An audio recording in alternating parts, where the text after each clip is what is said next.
अस्सलाम वालेकुम स्टूडेंट्स। आज हम लोग चैप्टर नंबर 2 की एक्सरसाइज 2.2 करेंगे।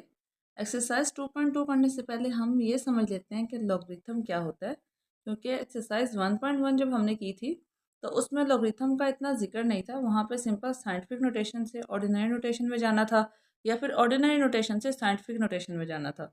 लेकिन अब जो हमारी एक्सरसाइज स्टार्ट होने वाली है वहाँ पे प्रॉपरली लॉगरिथम के रूल्स और लॉगरिथम जो है वो अप्लाई होगा। तो सबसे पहले देख लेते हैं लॉगरिथम होता क्या है। लॉगरिथम बेसिकली ये होता है कि फॉर एग्जांपल अगर आपके पास कोई नंबर है, जैसे मेरे पास 3 है, तो आप इस 3 को 3 से ही कितनी दफ़ा मल्टीप्लाई करवाओ कि आपके पास आपका रिक्वायर्ड आंसर आ जाए। फॉर एग्जांपल मेरे पास रिक्वायर्ड आंसर 81 है। मेरे पास एक नंबर है 3, मैं इस 3 को कितनी दफ़ा 3 से ही मल्टीप्लाई करवाऊँ कि मेरे पास आंसर 81 आ जाए। तो मुझे ये बात पता है कि अगर मैं 3 को 4 टाइम्स मल्टीप्लाई करवाऊँगी, for example 3 multiply 3 multiply 3 multiply 3, इतनी दफ़ा लिखूँगी 4 दफ़ा, तो इन सबको मल्टीप्लाई करने से 81 आ जाएगा। तो 3 की पावर आ जाएगी 4। डैट मीन्स कि 3 को मुझे 4 टाइम्स मल्टीप्लाई करवाना पड़ेगा 3 को आपस में ही, तो तब मेरे पास जाके क्या आंसर आएगा, रिक्वायर्ड आंसर आ जाएगा 81। तो ये होता है लॉगरिथम, कि जिससे हमें ये पता चलता है कि हम किसी नंबर को उसी नंबर के साथ, अपने आप के साथ कितनी दफ़ा मल्टीप्लाई करवाएं कि हमारे पास रिक्वायर्ड आंसर आ जाए। लॉगरिथम को लिखने के दो तरीके होते हैं। एक तरीका होता है हमारे पास डेट इज़ लॉगरिथमिक फॉर्म, और जो दूसरा तरीका होता है वो होता है एक्सपोनेंशियल फॉर्म। हमने इन सब में x की वैल्यू को फाइंड करना है, ठीक है। तो x की वैल्यू फाइंड करने के लिए हमारी कोशिश ये होनी चाहिए कि या तो बेसिस सेम हो जाए ताकि वो कैंसिल आउट हो जाए, या फिर इनकी जो पावर्स हैं, एक्सपोनेंट्स हैं, वो सेम हो जाए ताकि वो कैंसिल आउट हो जाए, और जो हमारे पास अननोन टर्म है जैसे x है वो फाइंड आउट हो जाए। तो करना स्टार्ट करते हैं। अगर जिसका फर्स्ट पार्ट लिखा हुआ है लॉग की बेस में x है, अगर 64 इक्वल्स टू 3, तो सबसे पहले हम इसको एक्सपोनेंशियल फॉर्म में कन्वर्ट कर लेंगे और यहाँ पे लिख लेंगे इन एक्सपोनेंशियल फॉर्म, कि हम इसको एक्सपोनेंशियल फॉर्म में कन्वर्ट कर दें। कन्वर्ट करने का तरीका अभी हमने पिछले क्वेश्चन में देखा है कि ये जो हमारे पास बेस होती है वे वहाँ चली जाती है दूसरी साइड पे, और इधर जाके भी ये बेस बन जाती है, और जो यहाँ पे टर्म लिखी होती है वो पावर में आ जाती है, और जो ये वाली टर्म होती है वो एज इट इज़ ही लिख देते हैं। अब एक्स का क्यूब इज इक्वल्स टू 64 आ गया। हमें चाहिए जस्ट एक्स की वैल्यू, हमें एक्स के क्यूब की वैल्यू नहीं चाहिए। तो हम कुछ ऐसा करेंगे कि या तो 64 के ऊपर भी पावर 3 आ जाए ताकि दोनों 3 कैंसिल हो जाएं। हम लॉगरिथमिक फॉर्म को एक्सपोनेंशियल फॉर्म में और एक्सपोनेंशियल फॉर्म को लॉगरिथमिक फॉर्म में कन्वर्ट कर सकते हैं अपने क्वेश्चंस के अकॉर्डिंगली। जैसे मेरे पास अगर एक क्वेश्चन है जिसमें मेरे पास एक्सपोनेंशियल फॉर्म है लॉग की इस तरह से, जैसे मैंने ऊपर लिखी थी, ये वही मैंने सेम चीज़ लिखी है। तो अगर मैं इसको लॉगरिथम में चेंज करना चाहूँ तो मैं इसको इस तरह से लिख सकती हूँ, लॉग,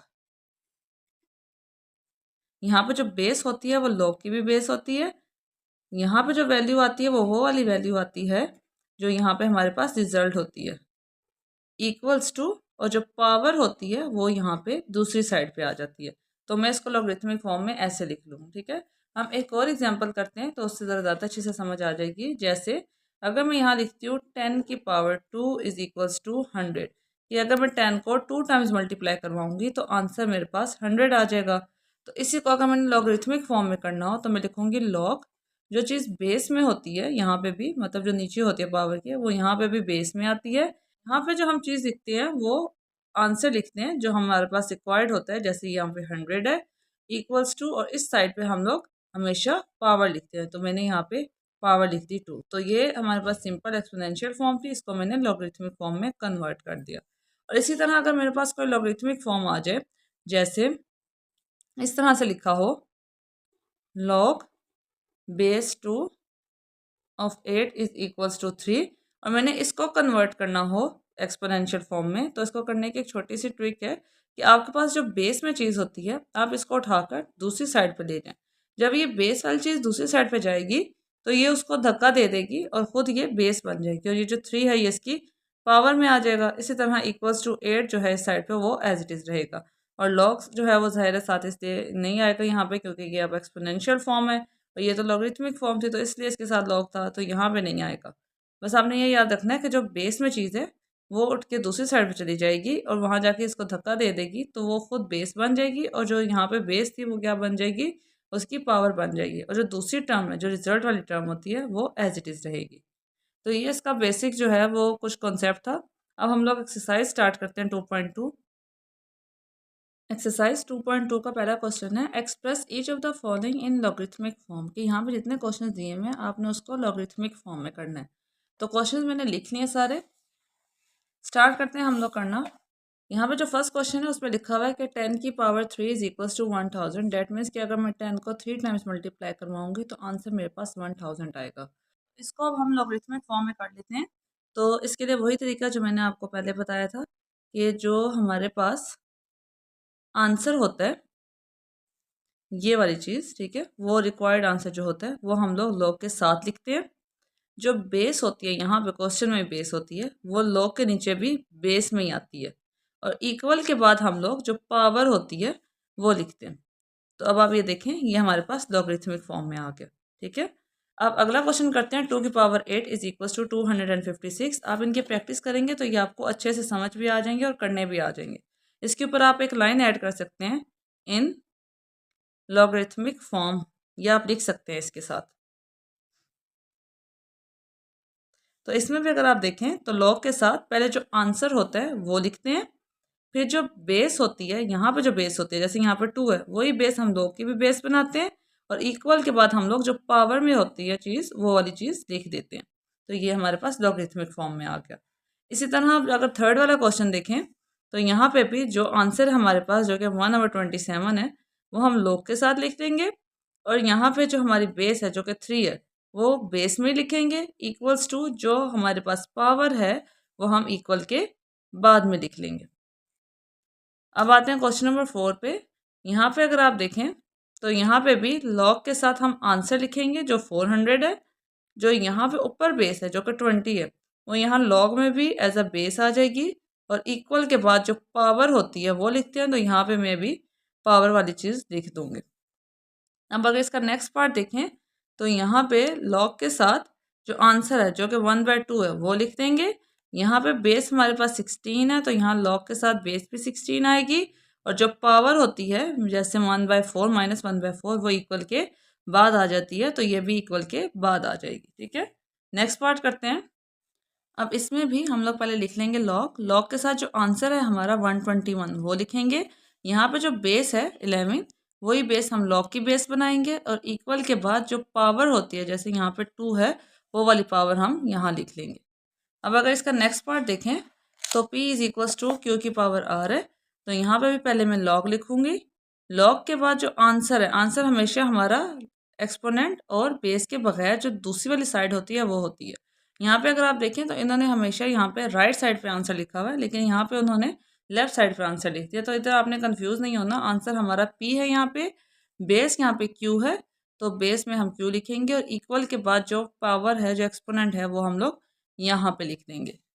अब आते हैं नेक्स्ट पार्ट पे।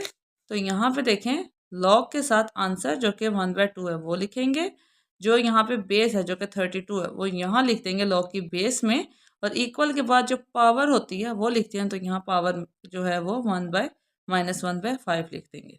तो फर्स्ट क्वेश्चन के कितने पार्ट्स थे वो सब कंप्लीट हो चुके हैं। अभी सेकंड क्वेश्चन स्टार्ट करते हैं।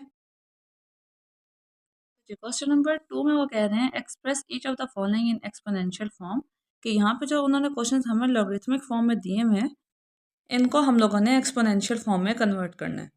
तो क्वेश्चन पहले मैं लिख चुकी हूँ, क्वेश्चन करना स्टार्ट करते हैं। यहाँ पे देखें क्वेश्चन है log base 5 of 125 is equals to 3।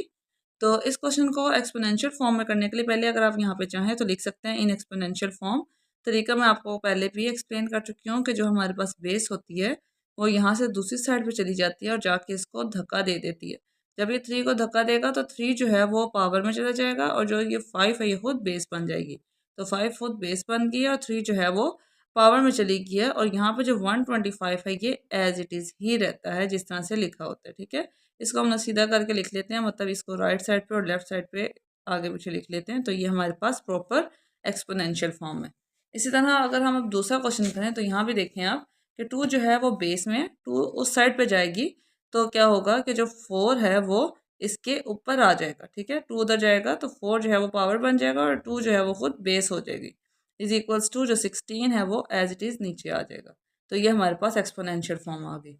इसी तरह अगर हम इसका थर्ड पार्ट देखें तो यहाँ पे भी 23 जो है वो हमारे पास बेस है, तो 23 जाएगा तो 0 जो है वो इसके ऊपर एज अ एक्सपोनेंट आ जाएगा, 23 बेस हो जाएगी और इज इक्वल्स टू यहाँ पे जो 1 है वो एज इट इज आ जाएगा। इस तरह अगर हम इसका फोर्थ पार्ट देखें तो वहाँ पे भी ये जो 5 है ये वहाँ पे जाएगा और नीचे खुद बेस बन जाएगा और जो 1 है इसकी पावर बन जाएगी, इज इक्वल्स टू जो 5 है वो एज इट इज ही हम लिख देंगे। अगले पार्ट का क्वेश्चन है log of base 2 1/8 is equal to -3। तो यहाँ पे भी अगर आप देखें तो 2 बेस में है, 2 जो है दूसरी साइड पे जाएगा तो वहाँ पे जाके ये खुद बेस बन जाएगा और -3 इसकी पावर में आ जाएगी, इज इक्वल्स टू 1/8 जो है वो एज डी सी रहेगा। नेक्स्ट पार्ट इसका देखते हैं। नेक्स्ट पार्ट में 1/2 is equal to log of base 9 और 3 है आगे। तो यहाँ पे भी अगर आप देखें तो जो 9 जो बेस में टर्म है वो जाएगी और इस टर्म के पास यहाँ पे बस डिफरेंस ये है कि पहले लॉग ऑफ जो लॉग वाली टर्म होती है वो उसको उठा के वो लोग इस साइड पे लिखते हैं और जो आंसर होता है वो दूसरी साइड पे होता है, लेकिन अब उन्होंने लेफ्ट और राइट को आगे पीछे लिख दिया, लेकिन आपने इससे कन्फ्यूज़ नहीं होना। नेक्स्ट पार्ट जो है उसमें बस ये डिफरेंस है पिछले पार्ट से कि यहाँ पे जो लेफ्ट पे जो पहले चीज़ थी वो राइट पे कर दिया, जो राइट पे चीज़ थी वो लेफ्ट पे कर दिया। ठीक है, तो आपने इसे कंफ्यूज नहीं होना, बस आपने ये माइंड में रखना है कि जो आपके पास यहाँ पे चीज़ है लॉग के साथ, यहाँ पे मैं 9 लिखती हूँ और इसके ऊपर पावर में आ जाता है 1/2 इक्वल्स टू जो 3 है वो एज इट इज ही रहेगा। इस तरह अगर हम अगला क्वेश्चन देखें तो यहाँ पे भी हमारे पास जो बेस में 10 है वो दूसरी साइड पे जाएगा, 10 खुद बेस बन जाएगा और ऊपर जो 5 है यहाँ पे ये इसकी पावर में आ जाएगा, इक्वल्स टू जो 1000 है 10,000 है सॉरी, वो एज इट इज ही आ जाएगा। जो ये वाली टर्म है इसकी वो एज इट इज ही आ जाएगी। उसके बाद अगर हम नेक्स्ट क्वेश्चन देखें तो यहाँ पे हमारे पास बेस में 4 है, तो 4 दूसरी साइड पे जाएगा तो ये खुद बेस बन जाएगा और जो -2 है वो उसकी पावर में आ जाएगा, इक्वल्स टू जो 1/16 है एज यूजुअल, ये एज इट इज ही रहेगा। नंबर 2 हमारे यहाँ पे कंप्लीट हो गए। अब क्वेश्चन नंबर 3 देखते हैं। क्वेश्चन नंबर 3 में वो कह रहे हैं कि find the value of x of the following. उन्होंने हमें क्वेश्चंस दे दिए, सब क्वेश्चंस जो हैं वो लॉगरिथमिक फॉर्म में, और हमने इन सबको तो हम लोग इस तरह से करेंगे कि 64 के ऊपर भी पावर 3 लाने की कोशिश करेंगे। यहाँ पे इसके फैक्टर्स बना लेते हैं, आप ये काम कैलकुलेटर पे भी चेक कर सकते हैं। तो अगर मैं इसको 4 के टेबल से डायरेक्ट करूँ तो 4 1 टाइम्स 4 और 4, तो अगर मैं इसके 4 के टेबल से एलसीएम लूँ तो वो मेरे पास ये आ जाता है। डैट मीन्स कि 4 का अगर मैं 3 टाइम्स मल्टीप्लाई करूँ तो मेरे पास 64 आता है। तो एक्स का क्यूब इज इक्वल्स टू 4 का क्यूब में इसको लिख सकती हूँ। अब दोनों साइड पे क्यूब है तो taking cube root on both sides, मतलब दोनों साइड से हम क्यूब रूट लेंगे तो ये जो दोनों क्यूब्स हैं ये हमारे कैंसिल हो जाएंगे। तो यहाँ मैंने पहले क्वेश्चन लिख लिया था लेकिन जगह कम हो गई है, तो इस क्वेश्चन को कट कर देते हैं, इस क्वेश्चन को दूसरे को आगे कंटिन्यू करते हैं। तो मैं लिखूंगी taking cube root on both sides. जैसे स्क्वायर को कैंसिल करने के लिए स्क्वायर रूट लेना पड़ता है, इसी तरह यहाँ पे क्यूब को कैंसिल करने के लिए क्यूब रूट लेना पड़ेगा। तो जब मैं यहाँ पे क्यूब रूट लूँगी तो स्क्वायर रूट के लिए यहाँ पे 2 लिखना कंपलसरी नहीं होता, बट उसके अलावा सारे जो रूट्स होते हैं जैसे क्यूब रूट है तो उसके लिए यहाँ पे जो रूट की वैल्यू होती है वो लिखना लाजमी होता है। तो यहाँ पे भी हमने क्यूब रूट ले लिया, क्यूब और क्यूब रूट आपस में कैंसिल हो गए और एक्स की वैल्यू हमारे पास बन गई 4 और यही हमारा आंसर है। पार्ट 2 अब हम आगे लिख के सॉल्व कर लेते हैं। अब ये इसका पार्ट 2 है। इसको भी करने के लिए सबसे पहले हम लोग लिख लेते हैं कि इन एक्सपोनेंशियल फॉर्म, कि इसको भी हम लोग पहले एक्सपोनेंट के फॉर्म में करेंगे। उसका करने का तरीका सेम है कि यहाँ पे जो बेस है वो जाएगी दूसरी साइड पे और वहाँ जाके बेस बन जाएगी और जो बेस होगी वहाँ पे वो पावर की फॉर्म में आ जाएगी इक्वल्स टू 1। ठीक है, अब यहाँ पे नीचे बेस 5 है और ऊपर जो है पावर x है। हमने x की वैल्यू फाइंड आउट करनी है, तो डैट मीन्स कि ये जो हमारे पास पावर है ये कंपेयर होनी चाहिए, मतलब यहाँ पे कुछ पावर में चीज़ होनी चाहिए जिससे हम x की वैल्यू को कंपेयर करके लिख सकें। और नीचे जो हमारे पास बेसिस हैं वो सेम होनी चाहिए। कंपेयर तभी होगी टर्म जब नीचे बेसिस सेम होंगी। हम लोगों ने पावर को कंपेयर करना हो, मतलब पावर से आंसर फाइंड आउट करना हो, जैसे अभी x पावर में, तो हम लोग बेसिस सेम करने की कोशिश करते हैं। और अगर बेसिस से आंसर फाइंड आउट करना हो तो पावर सेम होनी चाहिए। तो यहाँ पे हमारे पास x जो है वो पावर में है, तो डैट मीन्स कि बेसिस सेम हो तब पावर का जो है वो आंसर आ जाए। तो यहाँ पे लिखा हुआ है 1।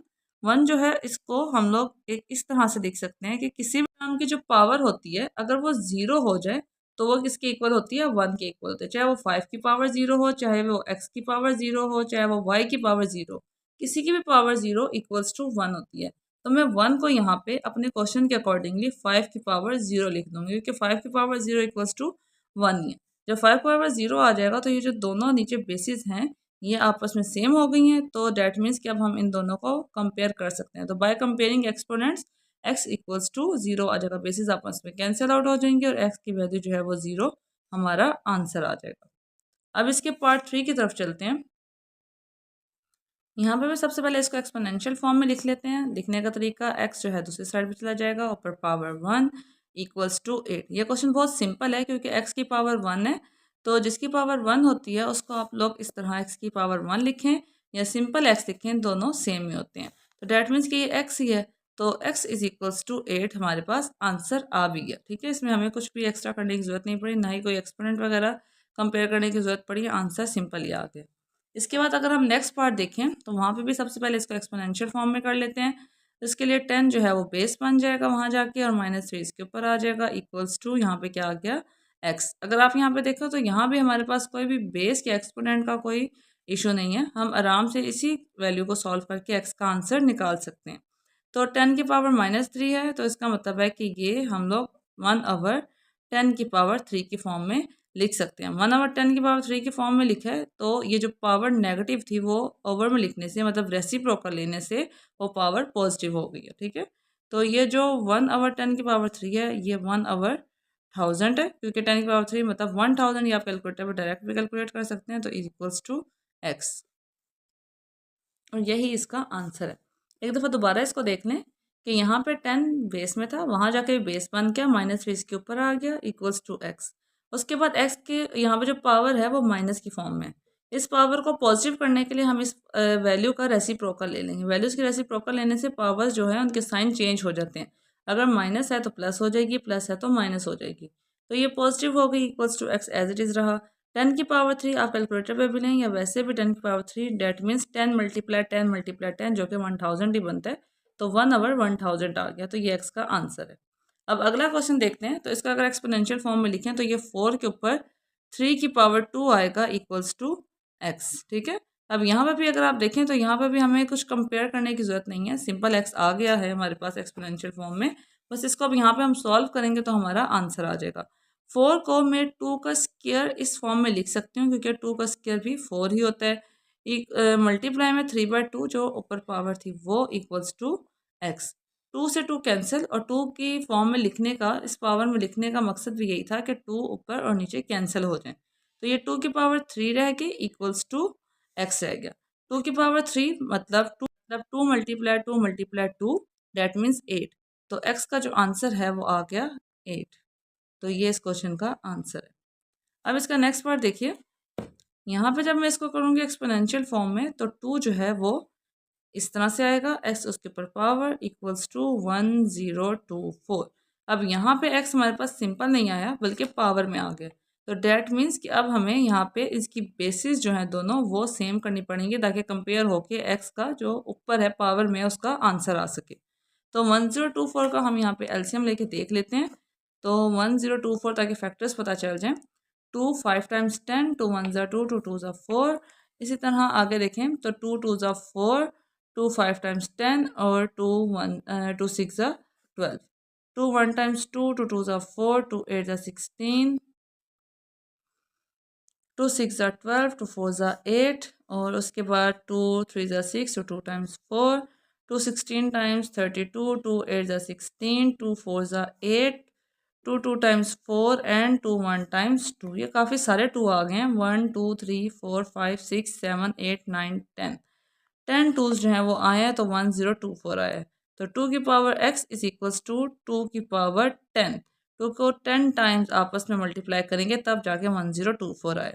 अब ये दोनों सेम हो गए हैं, तो बाय कंपेयरिंग एक्सपोनेंट्स हम x को इक्वल्स टू 10 लिख देंगे और 2 और 2 आपस में कैंसिल हो जाएंगे, और ये हमारे x का आंसर आ गया। तो ये एक्सरसाइज यहीं तक थी, इसके 3 ही क्वेश्चन थे और तीनों हमने कर लिए हैं। अगर आपको इसमें कोई भी इशू हो तो आप कमेंट्स में पूछ सकते हैं। आज के लिए इतना ही। अल्लाह हाफिज़।